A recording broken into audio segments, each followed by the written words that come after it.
Hello and welcome to The Top Story, the podcast with the headlines of the day from our correspondents around the world. I'm Qizhi. Coming up in this edition, the UN Security Council has unanimously adopted a resolution to extend the mandate of a peacekeeping mission in Lebanon. In Japan, Typhoon Shanshan has made landfall, bringing torrential rain and increasing the risk of landslides and floods. And China has released a white paper on the country's actions and achievements on its energy transition over the past decade. We begin on the Middle East. The UN Security Council has unanimously adopted a resolution to extend the mandate of the United Nations Interim Force in Lebanon. UNIFIL is a peacekeeping mission to maintain security along the Lebanon-Israel border. The Council also called for immediate measures to de-escalate tensions. The Lebanese representative described the vote as a hopeful gesture for all Lebanese who reject war, violence and destruction. Chinese Representative Geng Shuang welcomed the decision and emphasized that China is ready to work with the international community to support UNIFIL in performing its missions. UNIFIL currently has approximately 10,500 peacekeepers from 48 contributing countries. Jody Jacobs reports from New York.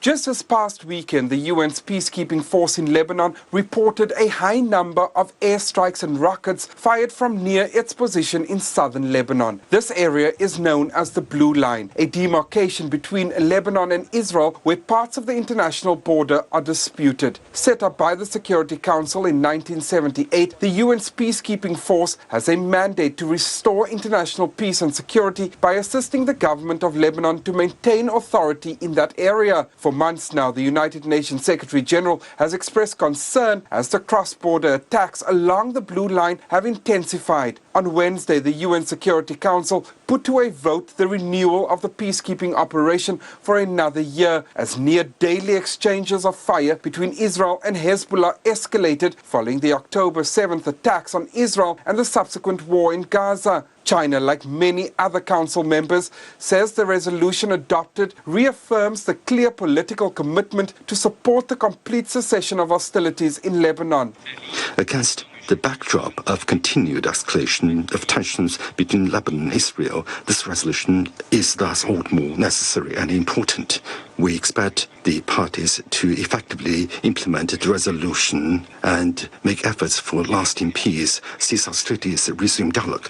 We expect the international community to play a constructive role in achieving ceasefire and ending violence. The diplomatic mediation process must be objective and impartial. Meanwhile, there's continued concern here in New York over the escalating violence in the Middle East. This follows an overnight operation by Israeli forces in the occupied West Bank in what Israel says is a counter-terrorism operation. Speaking to reporters here at the UN headquarters, Israel's permanent representative defended his country's military operation in the occupied West Bank. Danny Danon told reporters that whenever there is a threat on Israel, they will take care of it. The United Nations has condemned the Israeli military escalation in the occupied West Bank. It warns that these actions further risk inflaming an already explosive situation. That was Jody Jacobs at the UN headquarters in New York. Meanwhile, the UN has warned that Israeli actions in the West Bank are worsening an already dire situation. Human rights spokesperson Ravina Shamdasani has condemned the latest attack. Thousands of Palestinians have also been arbitrarily arrested and tortured, subjected to unrelenting settler violence, severe restrictions on their movement and expression, with their homes and property destroyed or seized, or forcibly displaced. Israel, as the occupying power, must abide by its obligations under international law. The Israeli security forces' use of airstrikes and other military weapons and tactics violates human rights norms and standards.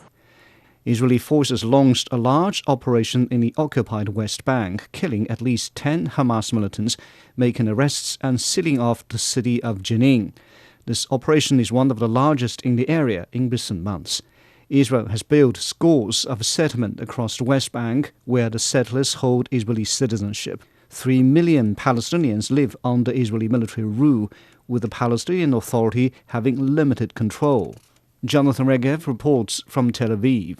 Israel is very concerned by the militant activity seen in the West Bank cities, and the army believes that the practically nightly raids that are going on in the West Bank are simply not enough. Something bigger is necessary, and that is why Israel engaged on this operation. There is a big change in the Israeli perception, no longer looking at the militant capabilities, but at the militant intentions. That is why the IDF is no longer waiting for major actions to come out of these cities. Israel decided to engage in a military action inside the Palestinian cities, and for the first time we're hearing that residents of these cities are not ordered perhaps to leave, but are told that they can leave their homes for a few days through safe corridors provided by the army and then come back. On the Palestinian side, the view is obviously completely different. As far as the Palestinian Authority is concerned, this is a massive escalation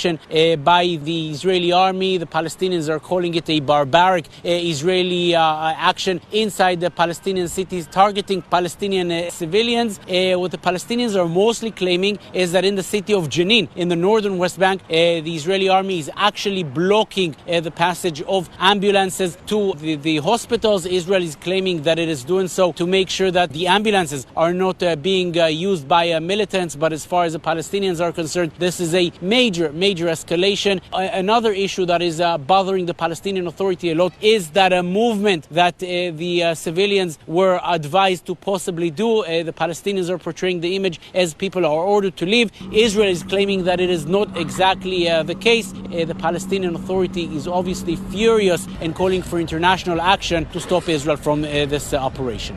That was Jonathan Regev in Tel Aviv.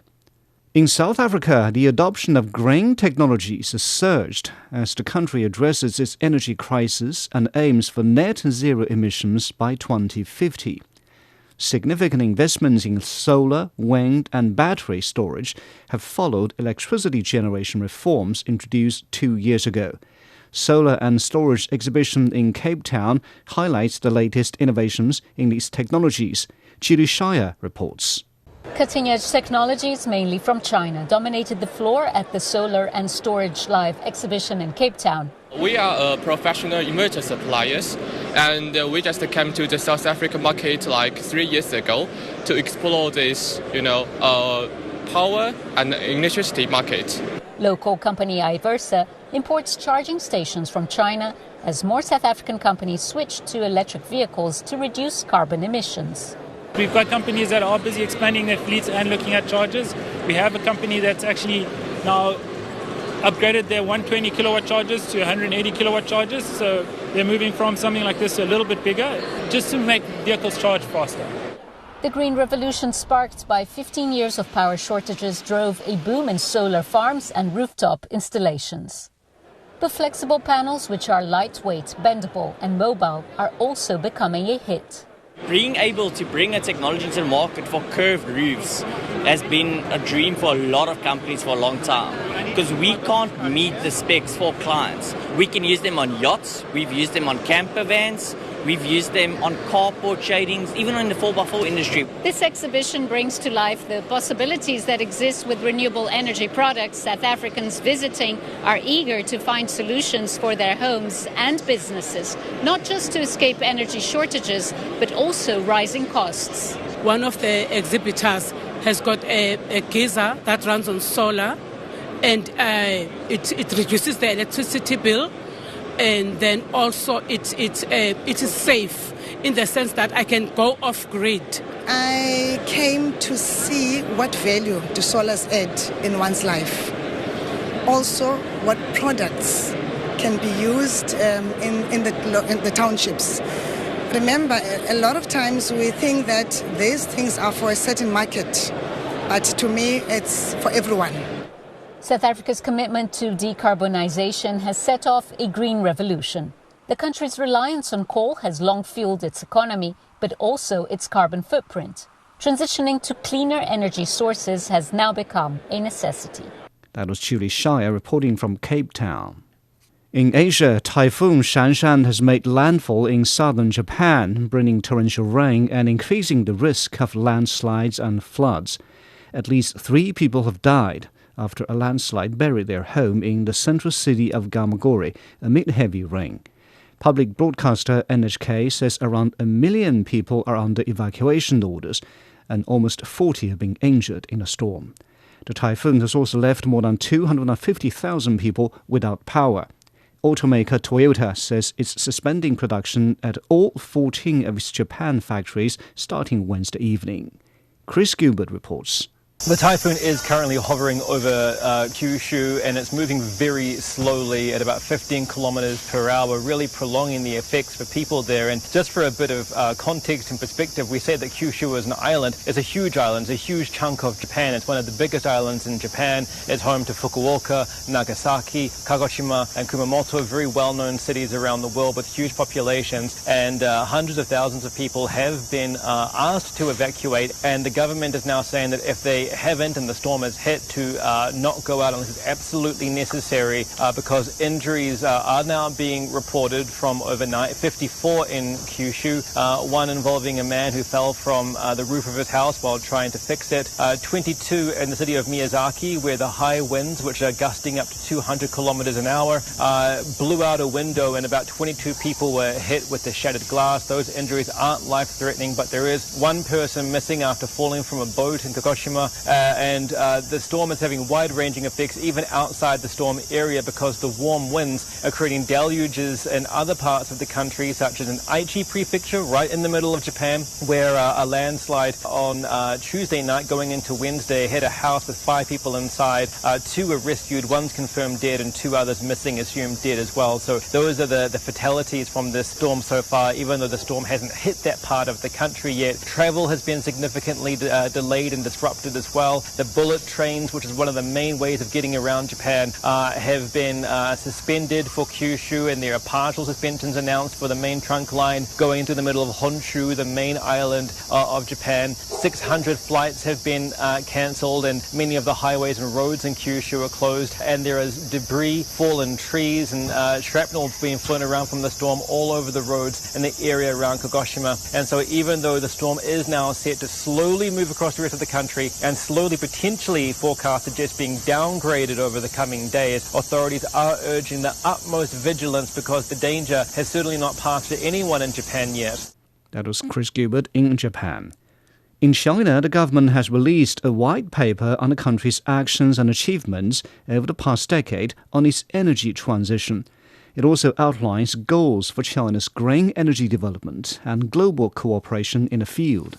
Sun Ye reports. This is the white paper, China's Energy Transition, which documents its change in the energy mix in the last 10 years. And a lot has happened in that shift from the traditional to the new and clean. And we have quite a few figures to show that. Now, according to the National Energy Administration, by the end of 2023, more than half of the increase of energy or electricity consumption in this country come from new and green energy sources. And compared with 10 years ago, new and green energy consumption compared with the total energy consumption, now accounts for 25%. That's an increase about 10%. And also at the same time, compared with 10 years ago, the per capita, per unit energy consumption compared with GDP has dropped significantly. And this morning, the director for the NEA, Zhang Jianhua, he had said that China has now forged